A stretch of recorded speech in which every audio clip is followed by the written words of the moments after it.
মুহূর্তে যেখানে আমরা দাঁড়িয়ে আছি, দেশের যে পরিস্থিতি, সেখানে ইউনূস সাহেব তো আসলে কোনো ব্যবস্থা নিচ্ছেন না, কারণ নিবেন না। এদের কিন্তু ইন্ডিপেন্ডেন্ট দিয়েছেন 5 আগস্ট পরবর্তী সময়, এদেরকে নিয়ে তারই লোক, সে তো ব্যবস্থা নিতে পারেন না। তাহলে আজকে কি জামাত শিবিরের এই প্রেসক্রিপশনে বাংলাদেশটা আসলে তাদের জন্য একটা, মানে তাদের হাতের একটা গরম গ্রাউন্ড তৈরি হচ্ছে, যার মধ্য দিয়ে তারা নির্বাচনের ছক করবে, যে নির্বাচন হলে তারা থাকবে, নির্বাচন না হলে কে থাকবে, হাদির মৃত্যু দিয়ে কে ঘায়েল হবে, এই স্ক্রিপ্টটা তাহলে অঙ্কটা কি? আপনি অঙ্কটা কিভাবে দেখেন? নিঃসন্দেহে সত্য, আপনি শুরুতেই বলেছেন যে নির্বাচন হলেও লাভ। এই প্রশ্নটা খোকন ভাই আপনার জন্য থাকলো।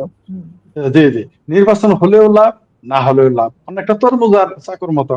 চাকু যদি তরমুজের উপরে পড়ে তবুও তরমুজ কাটবে, তরমুজ যদি চাকুর উপর পড়ে তবুও তরমুজ কাটবে। তারা এমন একটা সিচুয়েশন তৈরি করতেছে, মানে সব জায়গাতেই তারা উইন উইন, যেটা আমাদের জামালপুরের ভাষায় বলে বিন্না তলতল। অর্থাৎ বিন্না যদি ডুবে যায় পানিতে, জঙ্গল যদি ডুবে যায় তাও তার কথা ঠিক, আর যদি বিন্নার নিচে জঙ্গলের নিচ দিয়ে পানি যায় তাও তার কথা ঠিক। বিন্না তলতল বা তরমুজের মাছ চাকুর গল্প, এইভাবে তারা করেছে। এটা আসলে যত না ইউনূস এবং ইউনূসের প্রেসক্রিপশন জামাত, আসলে তো এটা করতেছে পাকিস্তানের আইএসআই।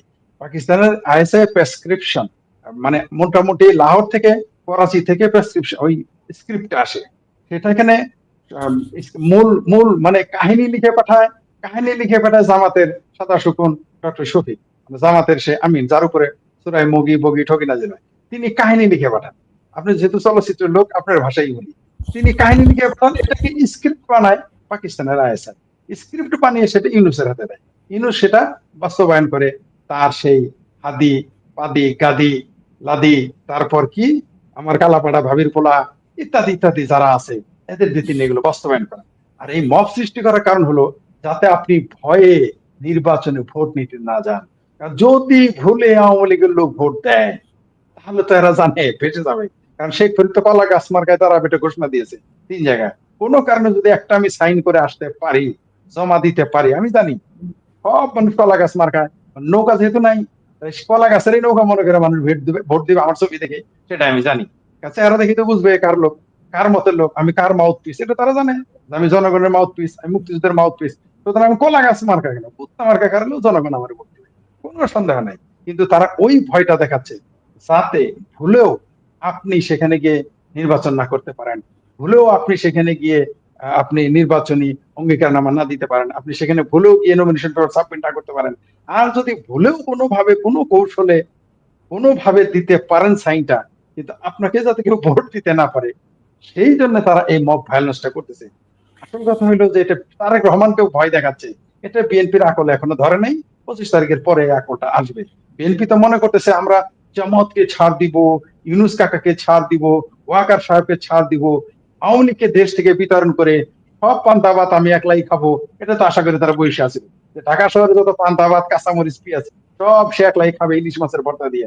কিন্তু সে বুঝে নাই যে তার থালই নাই, কোথায় রেখে খাবে। কারণ জামাত তার বিরুদ্ধে তার থালটাই নিয়ে দৌড় দিচ্ছে।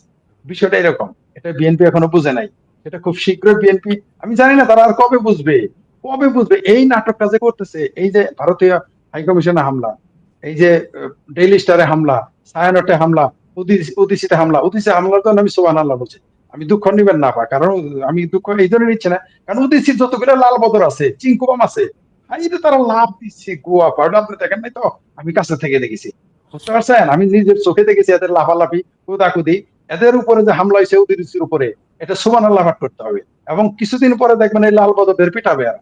এরা তো আওয়ামী লীগের নেতাদের কর্মীদের উপরে যখন স্টিম রোলার চালাচ্ছে, এরা কিন্তু তখন তালিয়া বাজাচ্ছে, ডুগডুগি বাজাচ্ছে, হারমোনিয়াম বাজাচ্ছে, কি আর কি কি বাজায়, ভায়োলিন বাজাচ্ছে, বাঁশি বাজাচ্ছে।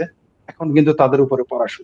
এরা মনে করেছিল শেখ হাসিনার বিকল্প ইউনূস, সে মজাও তারা কিছুদিনের মধ্যেই, মানে অলরেডি শুরু হয়ে গেছে, আরো ভবিষ্যতে পাবে, কোনো সন্দেহ নাই। আমি বলেছি তো 24-এর 5ই জুলাই যে সন্ত্রাসী ঘটনা ঘটেছে, তারপরে আওয়ামী লীগ টিকে থাকবে, কারণ আওয়ামী লীগ সারা বাংলাদেশে ছড়িয়ে ছিটিয়ে থাকা একটি দল। জামাত যেখানে 5 জন পরিবার থাকে সেখানেও একটা আওয়ামী লীগ আছে, সেখানেও একটা বিএনপি আছে। আবার বিএনপির রাগ করবো দেখে ওটা বলতে হলো না। এটি হচ্ছে যে হাদিকে যে স্পটে গুলি করা হয়েছে তার খুব কাছেই কিন্তু জামাত ইসলামের অফিস, এবং 8 আসনে হাদি এমন কোনো ক্যান্ডিডেট না। 8 আসনের সবচেয়ে হেভিওয়েট ক্যান্ডিডেট হচ্ছেন মির্জা আব্বাস সাহেব, এবং সাংঘাতিক হেভিওয়েট। তো হঠাৎ করে হাদির মধ্য দিয়ে হাদি মাইনাস মির্জা আব্বাসকেও কিন্তু ইঙ্গিত করা হচ্ছে। আবার দেখেন ৮ আসনে কিন্তু এনসিপি কোনো প্রার্থিতা দেয়নি। তাহলে ৮ আসনে আসলে কে যাচ্ছে কার দিকে যাচ্ছে এই হিসেবটা যেমন আছে, তেমনি হাদিকে দিয়ে মির্জা আব্বাস, বিএনপি, তারপর মাঠ গরম, তারপরে জামাত ইসলাম ক্ষমতায় যাওয়া, পাকিস্তানের প্রেসক্রিপশন এবং জঙ্গিদের অনুপ্রবেশ, সকল কিছু মিলিয়ে যোগফল কত দাঁড়াচ্ছে ফরিদ ভাই? তথ্য হলো সেইখানে নীলক্ষেত বিপি সাদিক কায়েম ঢাকা ৮-এ প্রার্থী হতে যাচ্ছেন। এটা হলো সর্বশেষ খবর অর্থাৎ অফিসিয়াল। জামাত ইসলামী। জি জি, জামাত ইসলাম দাঁড়িপাল্লা মার্কায় তার তার মানে তার প্রার্থিতা ঘোষণা করা হয়ে গেছে বা হবে এরকম আলোচনা আছে। সুতরাং দাল মে কুছ যে কালা থা, হ্যাঁ না, দাল মে কুছ কালা থা আব খুলাসা হো গয়া। আর যেটা আমি তখন যে বক্তব্যটা শেষ করতে পারিনি আর কি। আরেকটুখানি বলে দিই, আপনি অনেকক্ষণ বলে, সেটা হচ্ছে এখানে ভারতকে উস্কানি দিয়ে পাকিস্তানকে একটা যুদ্ধক্ষেত্রর জায়গা বানাচ্ছে কিনা। জি, একেবারে আপনি মনে করে দেওয়ার জন্য ধন্যবাদ। আমি এটা ভুলে গিয়েছিলাম। একেবারে আপনি জায়গা মতো করে মনে করে, আসলে উস্তাদ উস্তাদি, বুঝতে পারছেন, উস্তাদ উস্তাদি বলেন। মেনে নিলাম। যাই হোক, মানে আপনি যে আপনার বক্তার যে মনের কথাটা কি সে বলতে পারবে, কি সে বলতে চায় ধরতে, আসলে আমি জিন্দাফির আপনার দাদা ছিল মনে হয়। যাই হোক, যেটা বলেন। বলতেছিলেন আপা, আসলেই এখানে পাকিস্তানকে খুশি করার জন্য বাংলাদেশের সেনাবাহিনী, বাংলাদেশের জামাত, ইউনূস সরকার, হাদির গ্যাং, এনসিপি গ্যাং, শিবির গ্যাং, এরা করতেছে। বিএনপি হলো এদের ঢাল। বিএনপি কিন্তু এত তরবারি না। বিএনপি হচ্ছে এদের ঢাল। কোনো কিছু হলেই দেখবেন ডক্টর ইউনূস দৌড় দিয়ে মির্জা ফখরুলের কাছে যাবে, আরেকটু চাপ পড়লে দেখবেন তারেক রহমানের কাছে যাবে, আরেকটু দৌড় পড়লে, আরেকটু বিপদে পড়লে খালেদা যে কাজের বেটি আছে না ফাতেমা, ওর কাছে চলে যাবে।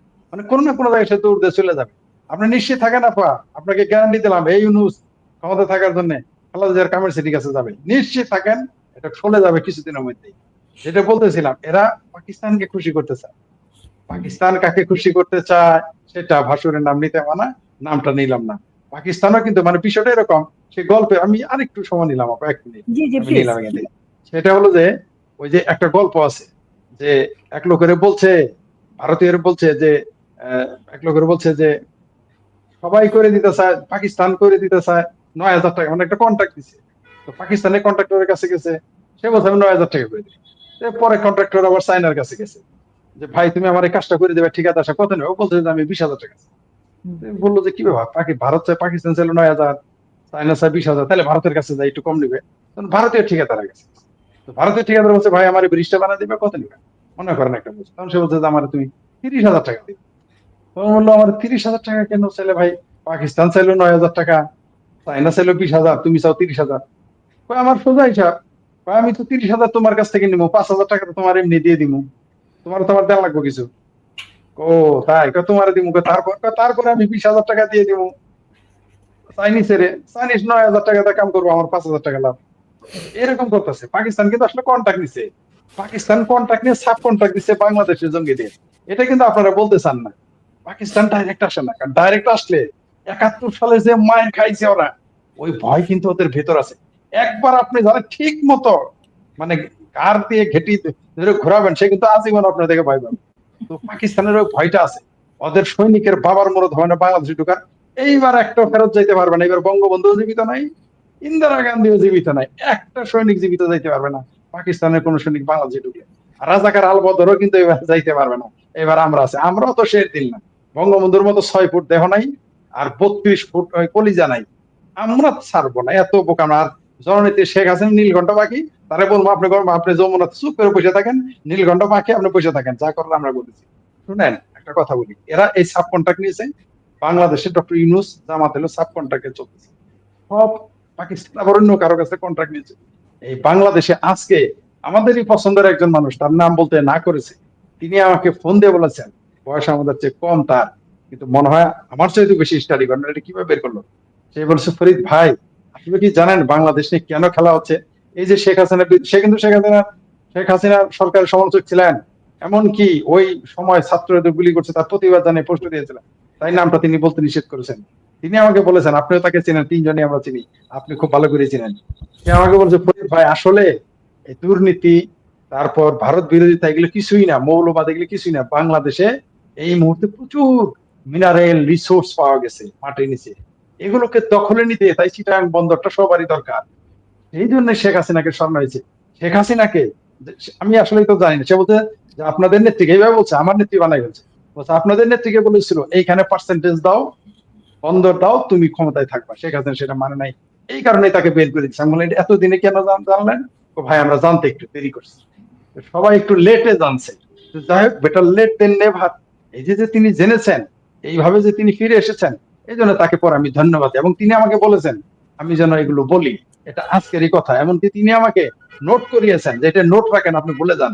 সে আমার সম্পর্কে ভালো করে, আমি নোটও রেখেছিলাম। তাই এই এখন অদ্ভুত ব্যাপার, এই ডায়েরিটা এখন সামনে ছিল বলে মনে করতে ভালো, নাহলে আসলেই বলে যেতাম। এটা একজন, যিনি শেখ হাসিনা সরকার আপনার বিরুদ্ধে, আমাদের বিরুদ্ধে তখন অন্যদের সমর্থন দিয়ে, তিনি আমাকে এটা বলেছেন। দুর্নীতি এগুলো হচ্ছে সুতা। এই যে হাদি দেখতেছেন না, জামাতকে ক্ষমতা টুপ দেখানো হয়েছে, বিএনপি কে কুর্সি দেখেন, কুর্সি তো একটাই, মানে এটা তো আপনার ইয়ের খেলা না, এটা তো বালিশ, চেয়ার বালিশ খেলা না, অনেকগুলো চেয়ার আছে, বসলেন নামলেন, ক্ষমতার কুর্সি তো একটাই। একটা চেয়ার কয় এক কুমিরের বাচ্চা কয়জনকে দিবেন? এনসিপি কে দিবেন, না বৈষম্য বিরোধীকে দিবেন, না হাদির ফাঁকিবাদের বলা হাদিকে দিবেন, না বিএনপি কে দিবেন, না জামাতকে দিবেন?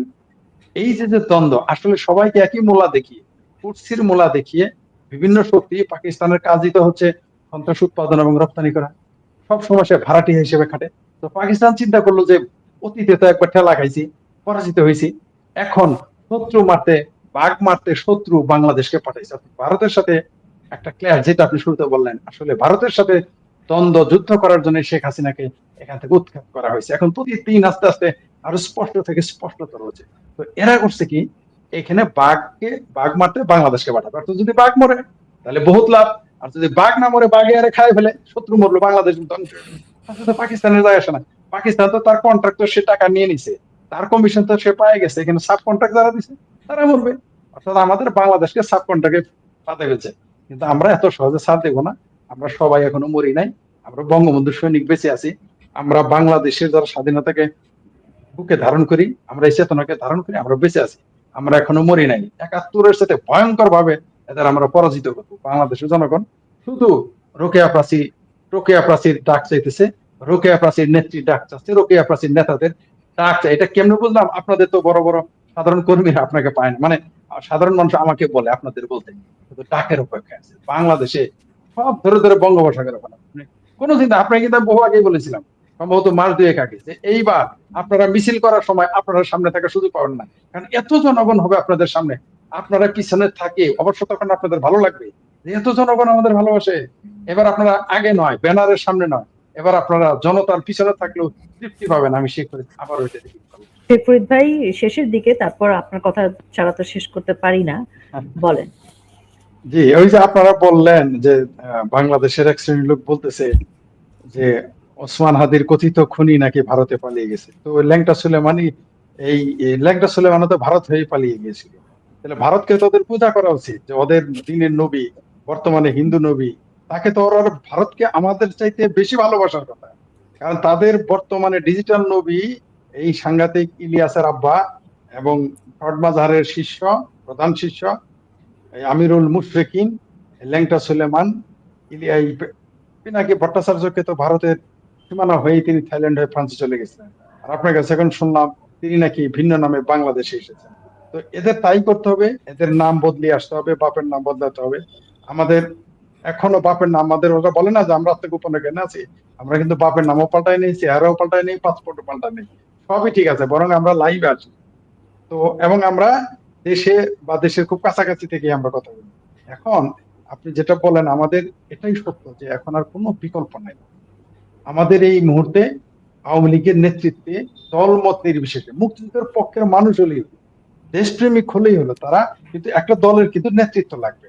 এই যে আমরা এখানে ৩ জন আছি, একজনকে উপস্থাপক হতে হয়েছে, ৩ জনে যদি বক্তা, ৩ জনই উপস্থাপক হয় তাহলে সেটা চলবে না। কে যোগ্য কে অযোগ্য ইট ডাজন্ট ম্যাটার, একজনকে নেতৃত্ব দিতে হবে। তো বাংলাদেশে এই মুহূর্তে নেতৃত্ব দেওয়ার মতো সাংগঠনিক ক্ষমতা একমাত্র আওয়ামী লীগের রয়েছে। বিএনপি কে যেটা বললাম, বিএনপি আমরা আস্থা রাখতেই পারবো না, মানে আমরা যারা আওয়ামী লীগ করে না তাদের কথা বলতেছি, তারা তো এখানে আস্থা রাখতেই পারবে না সঙ্গত কারণে। এমনকি বিএনপির ভিতরে যারা মুক্তিযুদ্ধের পক্ষে বা মুক্তিযুদ্ধের চেতনা ধারণ করে তাদের উচিত বাংলাদেশ আওয়ামী লীগের নেতৃত্বে মুক্তিযুদ্ধের পক্ষে একটি, ওরা তো বিপ্লবী সরকার গঠন করতে চায়, আমরা ওদের বিপ্লবী সরকার গঠনের খায়েশটা মিটিয়ে দিতে চাই। আমরা এবার বিপ্লবী সরকার গঠন করবো, দেখা যাক তারপরে কি হয়। কারণ আগামীতে আগামীতে তো আর আমাদের বলতে পারবে না, ইলেকশন না দিলে তো আর বলতে পারবে না যে গণতন্ত্র খতমে। কারণ ফরহাদ মাজার বলেছেন, আমরা তখন শেখ হাসিনা বা তোফায়েল আহমেদ অথবা ওবায়দুল কাদের সাহেবের বা কামাল সাহেবের তো আমরা উদাহরণ টানবো না, আমাদের সামনে তো উদাহরণে ভরপুর। আমাদের আগামীতে যে কোনো বক্তব্য কাউন্টার দিতে ডিকশনারিতে ভরপুর, শুধু নেটে সার্চ দিবেন সেই বক্তব্য কে দিয়েছে আমরা ওটা রিটার্ন করি, আমরা রোগে পাশের কোনো বক্তব্য দিব না। এমনকি আমি শেখ ফরিদ আমার বক্তব্য দিব না, খোকন সাহেবের ইনশাল্লাহ বই থেকেও তথ্য নিব না, জাস্ট হাতির বক্তব্য কাট করবো, পাখিবাদীর ছেলে আমরা জাস্ট ঠান্ডা মাহফুজের বক্তব্য কাট করে শোনাবো। আর বেশি যদি বিপদে পড়ে, আর বেশি বিপদে পড়লে আমরা সাংঘাতিক ইলিয়াস আছে, প্যানিক, তারপর প্যানিক ভট্টের বয়ান আছে, আর মহাগুরু গুরু কাগুরু ফ্রড মাজাত আছে। আমরা শুধু বলবো গণতন্ত্র আর ভোট একসাথে যায় না, ভোট ছাড়াও গণতন্ত্র হয়। আমরা ভোট ছাড়া গণতন্ত্রে আমরাও তাদের মতো চলবো, আমরা আমরা তাদের দেখানো পথেই চলবো। আমরা আগামী 13 পাশে শেখ ফরিদ খোকন সাহেবের কথাই চলবো না, তাদের দেখানো পথে আমরা বিপ্লবী সরকার গঠন করবো। সবাই ভালো থাকবেন, মুক্তিযুদ্ধে সবাই একত্রিত হন, মুক্তিযুদ্ধের পক্ষের মানুষ একত্রিত হয়ে জননেত্রী শেখ হাসিনার নেতৃত্বে বাংলাদেশে আমাদের এই ইউনুস সরকার জামাতি সরকারকে